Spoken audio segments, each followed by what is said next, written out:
What's the worst thing you can do as a parent?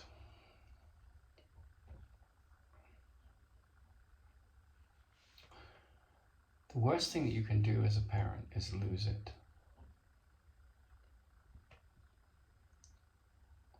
Almost all, if not all, parents have lost it with their kids.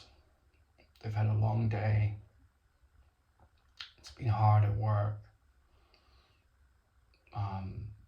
The kid is demanding X, Y, and Z.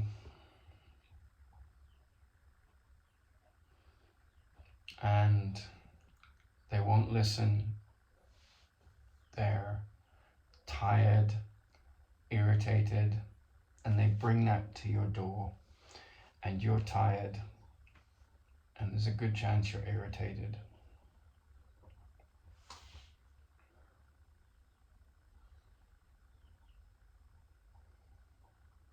You love them, they're your children. And you explode. Just a parapluxia, boom, shut up.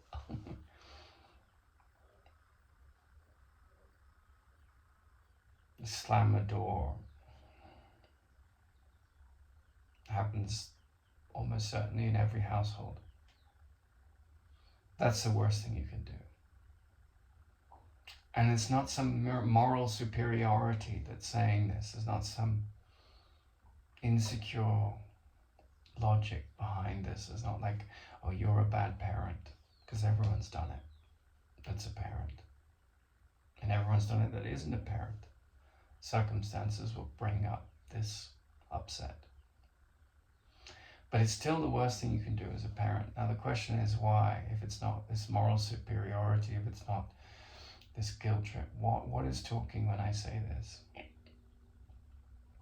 Because what you're demonstrating to the child by doing that is that I have no power over my upset. My upset rules my mind. My upset is more powerful than me. It drowns out my love. And so if you say I love you and you do that, your actions and your words contradict each other. Now, don't be harsh on yourself the next time you do that. That's not the intention of what I'm saying here. The intention is, are you interested in awakening to the deepest love and wisdom in yourself? Then the next time that happens, you look in the mirror of it and say, I've done it again. I'm not going to feel guilty. I do already. I feel terrible. I didn't want to hurt my child's feelings. But it's not about hurting the child's feelings, because the child's feelings will get hurt, right? He wants this and you don't have that to give, and they're going to have a tantrum. Their feelings are going to be hurt. It's about finding the peace within you that can't be touched, that passes understanding, goes beyond the logic of the rational mind. I mean, that's what a mystic is, someone that can marry the rational with the irrational without going insane, which is what a schizophrenic crack-up is. You know, there's a beauty and a wisdom to healing. It doesn't condemn anyone, it doesn't close any doors. It may put up boundaries for a while, maybe even for a lifetime, but the love in the heart for the other is never cut loose, because there is no other. You know, yoga means union. I spent 10 years in India studying yoga, and I saw how it became this bigger money-making business and this big hierarchy of teachers about technique. And then you meet a Ramana Maharshi, and he doesn't do any yoga practice, and he's in the state that yoga is pointing to.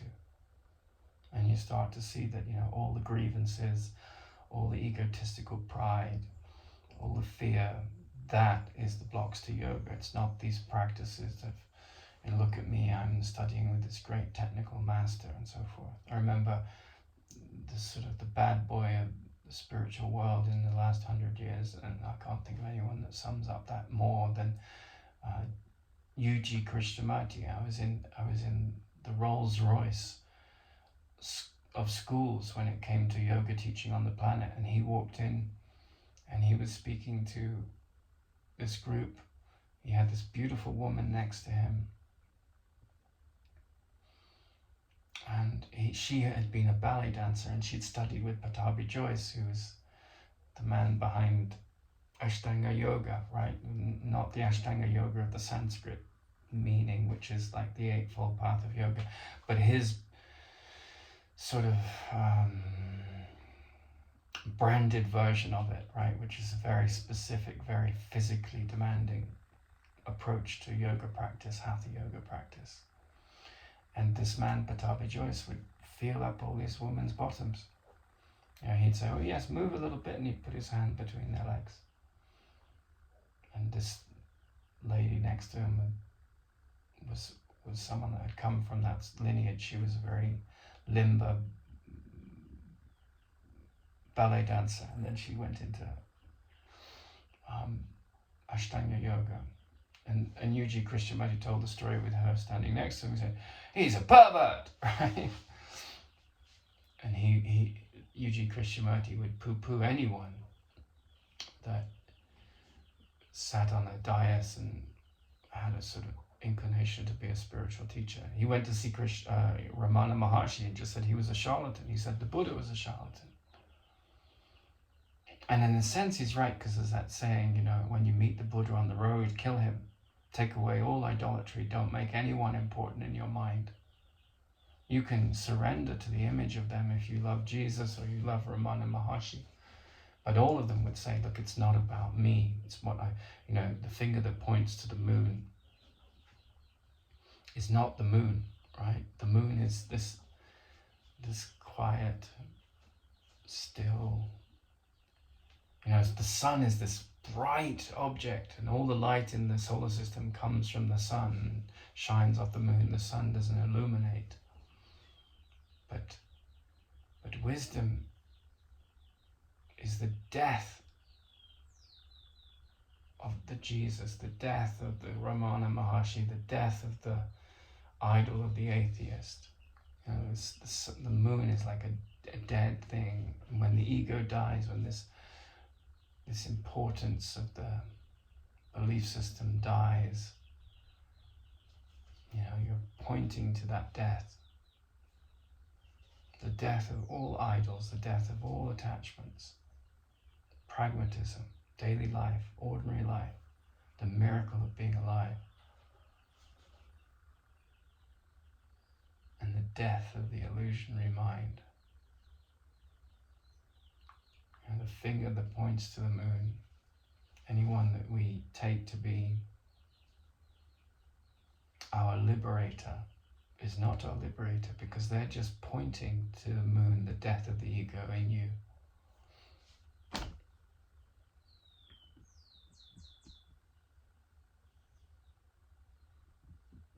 So when the ego comes up and your child is pushing every triggered button in your body and in your ego mind,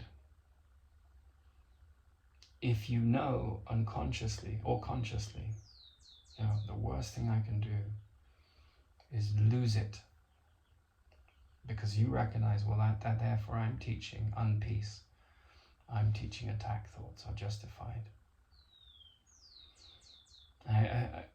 That's in that way, your child or your boss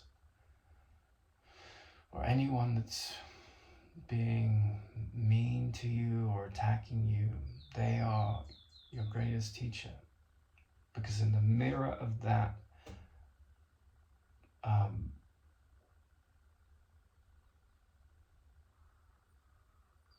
invitation, that energy of provocation, you can look in the mirror of that wall of provocation and say, my reactive mind is dead.